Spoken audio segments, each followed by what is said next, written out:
And welcome to the latest edition of Breakfast with Fram in Cairo. A very, very, very special guest today. We have with us Fram. No, that's me. And the Wadi Dekla squash director, former world number one, and tournament director here, of course, Karim Darwish. Ta-da-da! Karim, merci. Merci d'être là. Thank you for being with us. It's a great honor. And because for me, you represent the best of what can happen to a squash player. You know, you had an amazing career, you had a great success, and you immediately, because I remember you quitting because you had a new job, which was with Wadi Degla. Yes. Can you tell us a bit what happened there? Well, first of all, it's my pleasure, to be with you, Fram and Steve, breakfast here in Cairo. And regarding my career, I consider myself really lucky, to have like a very nice job just straight after retirement, which was the squash director at one of the most successful clubs in Middle East, not only in Egypt, which is Wadi Degla. And since then, like 6 years ago, I'm running the squash at Wadi Degla. I took the sports sector. I was taking care of the whole sports sector for 4 years, from 2014 till December 18. But I decided that I just need to focus in squash. It's my baby, all as squash players, we love our job, we love squash, so I had to focus in squash, and I just wanted to make it bigger and bigger, and yeah, it's going well so far. You have got a lovely wife who was a great player as well, Angie, and you've got also a lot of kids, 3 of them. Yeah. So that also takes a lot of time. Tell us about how you manage the balance between the family life and the work.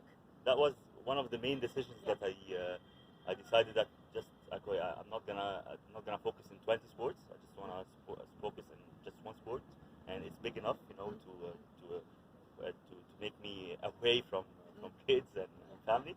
So I just didn't want to keep myself away more than that from the family, and it's one of my pleasure, to spend a lot of time with my 3 kids and my lovely wife, as you mentioned. So yeah, I'm really enjoying my life. I'm having kind of a balance between work and life. When you were on the tour, what did you really like that you don't have anymore? What do you miss from the tour? The challenge, I love the challenge in my life. Like whatever I do, I love to have a challenge. And in professional squash career, you have this feeling probably every week. Now I'm lacking quieter. it. Yeah, a little bit quieter. So I'm trying to find some challenges around me. So that's why I decided, with Wadi Degla to organize such a prestigious squash event in very short time, just 1 month. And we had the 30 days during Ramadan where nobody. It's not very. It's a bit like August in France. Nobody works. Yeah. Yeah.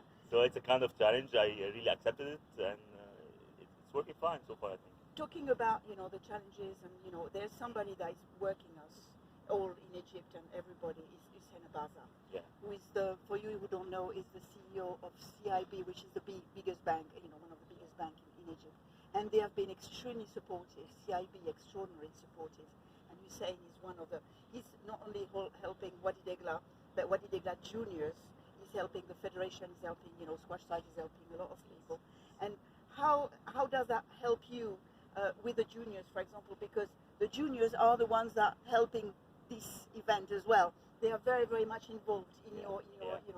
How does it work? Yeah, Hussein is a very good friend of mine. I know him since I was a kid. I used to watch him play when he was playing nationally in Egypt, and he's a great guy. His father was in the Egyptian board of directors, and he traveled with us a lot of times. And he's a very great guy.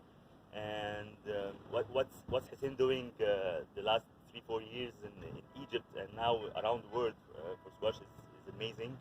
CIB is sponsoring my squash academy at Wadi Degla, and sponsoring the squash team, and sponsoring all, of course, Ali, Ramin, Nuran, Noor, Tariq, Karim, a lot of Abu Ghar, Hania. Yeah, a lot of squash players, and he made a tremendous difference, you know, in their game, in the squash world in general.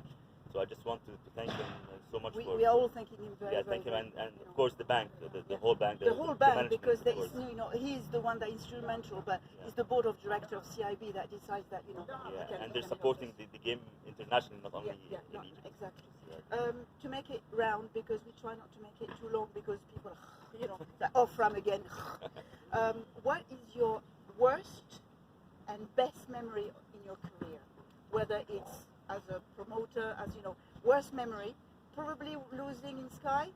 With that one over the, you know, no, actually, you were not happy. Oh, you know, not happy when you lost that, you know, too well. Oh, no. You disappeared. You were not happy. But what is the worst memory and then the best one? Actually, the worst memory was losing to Wael in Ahram 2006. It was the World Open, and I forgot that one. Yeah, I forgot that one. And yes. that was like I trained before that tournament like crazy. Oh, like the craziest time in my life, you know. And then I went on court with Wael. He gave me 3 love in just 25 minutes.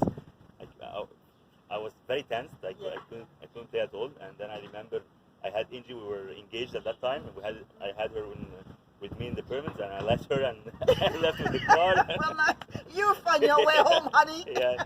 She called my brother. She called my friends. How can I go home? Karim left. Yeah, that was a crazy night. And yeah. And your best memory? My best memory when I reached the world #1 in Saudi. Yes. When I played with Shaban in the quarterfinals and reached the semis. Yeah, like reaching world #1 is. Which was your goal, wasn't it? Yeah, it's a dream for any athlete to reach the top of the game. So yeah, I was very proud of that. Thank you very much, Karim. Merci beaucoup. Thank you so much, Fram. Thank you, Steve. Thank you very much, people.